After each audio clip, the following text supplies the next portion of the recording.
Dites la vérité à son prochain. Parce que la vérité est éternelle. Dieu qui est la vérité.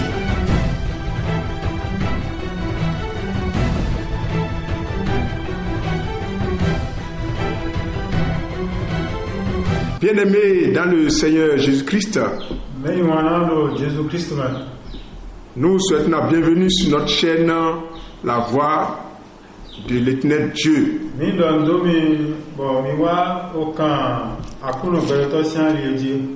C'est avec joie que nous avons à notre écoute pour notre esprit de cette semaine.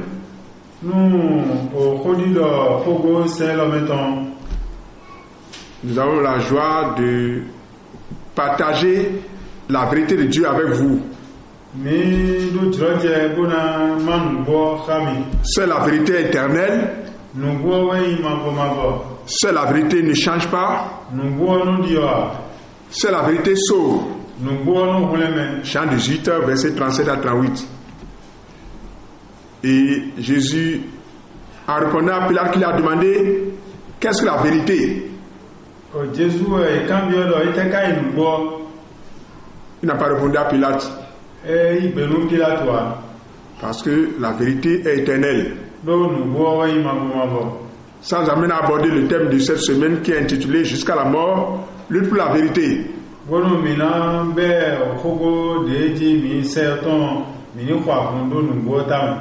Qui est divisé en 3 parties. Grand 1, explication du thème.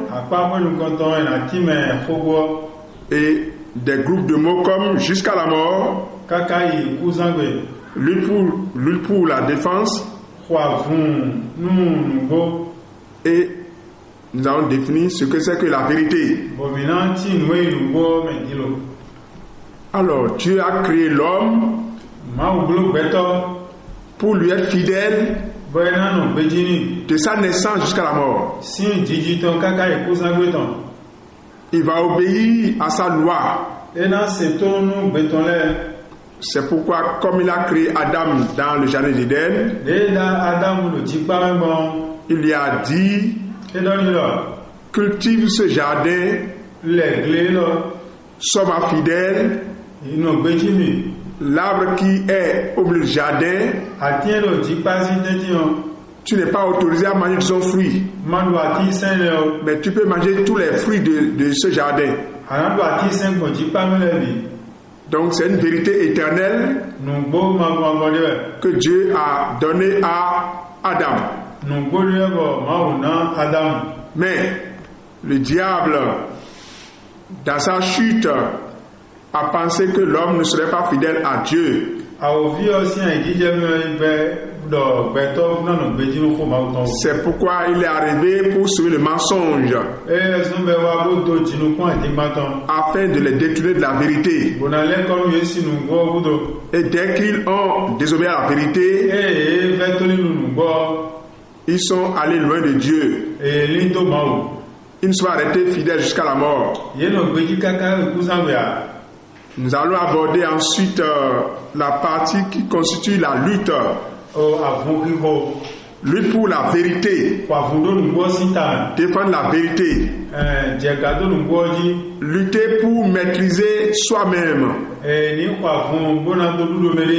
Pour rester obéissant à Dieu. Pour veiller à l'enseignement de Dieu.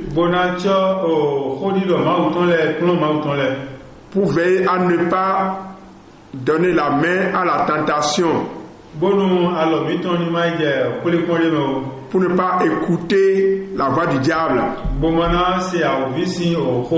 devons lutter pour préserver la vérité. Pour dire la vérité partout où nous passons. Nous ne devons pas être enclin au mensonge. C'est pourquoi le livre de Zacharie chapitre 8 nous dit: dites la vérité à vos prochains. Dites la vérité à vous-même. Dire la vérité à soi-même, c'est être loin de l'hypocrisie. On peut tromper tout le monde, mais on ne peut pas tromper soi-même.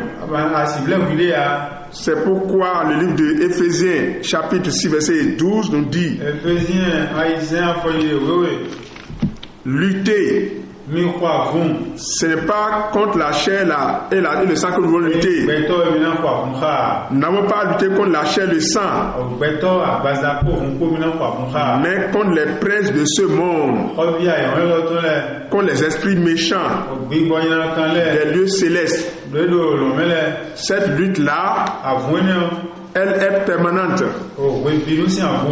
Elle est consciencieuse. Elle appartient à ceux qui gardent la parole de Dieu. Cette lutte appartient à ceux qui sont fidèles à Dieu. C'est une responsabilité morale.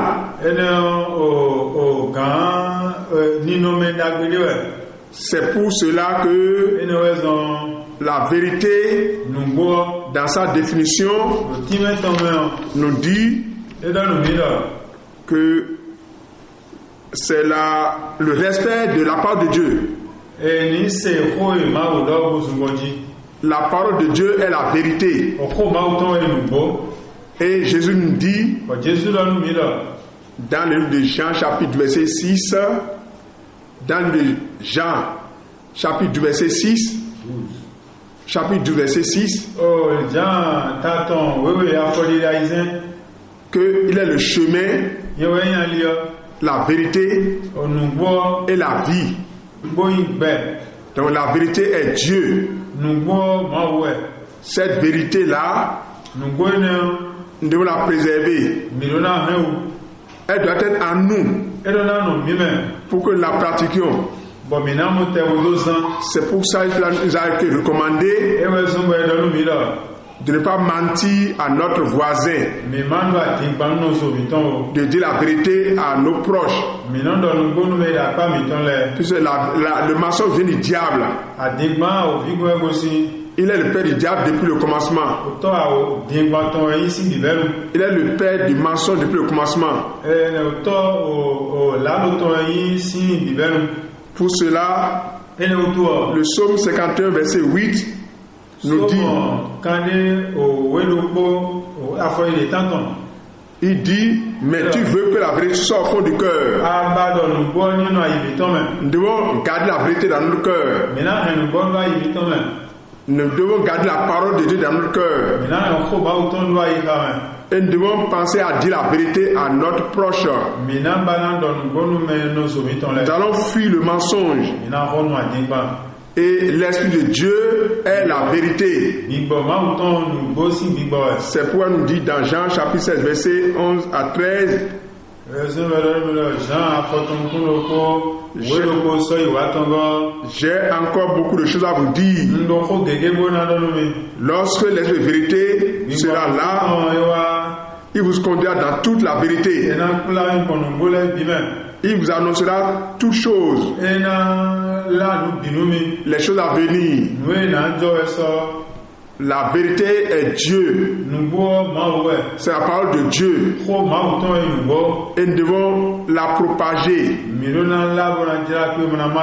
Notre parole au monde doit être une parole de vérité. Notre parole dans notre foyer doit être une parole de vérité. Notre parole dans notre église, dans notre congrégation doit être une parole de vérité. C'est pourquoi Éphésiens 4, verset 25 nous recommande. Renoncez au mensonge et que chacun de vous parle selon la vérité à son prochain. Nous devons donc être fidèles à Dieu en gardant sa parole, en préservant sa vérité et défendre sa vérité partout où nous serons. Dans la seconde partie qui sera présentée par notre frère Ramanou, Ce sera comment lutter pour la vérité. La troisième partie, qui sera présentée par notre frère Asongba, est intitulée Notre fidélité à la vérité. Frères et sœurs dans le Seigneur Jésus-Christ, nous vous remercions pour votre écoute. Que la parole de Dieu soit à nous, continuellement et à jamais. Et nous allons finir en disant dans 1 Jean, chapitre 2, verset 4, nous dit ceci. Celui qui dit que je l'ai connu et qui ne garde pas ses commandements, c'est-à-dire sa vérité, c'est un menteur. Et la vérité ne point en lui. C'est pourquoi nous recommandons à tous les frères qui se réclament de Dieu de renoncer au mensonge et de garder la vérité, de la pratiquer, de la défendre jusqu'à la mort, comme le dit le thème de ce jour.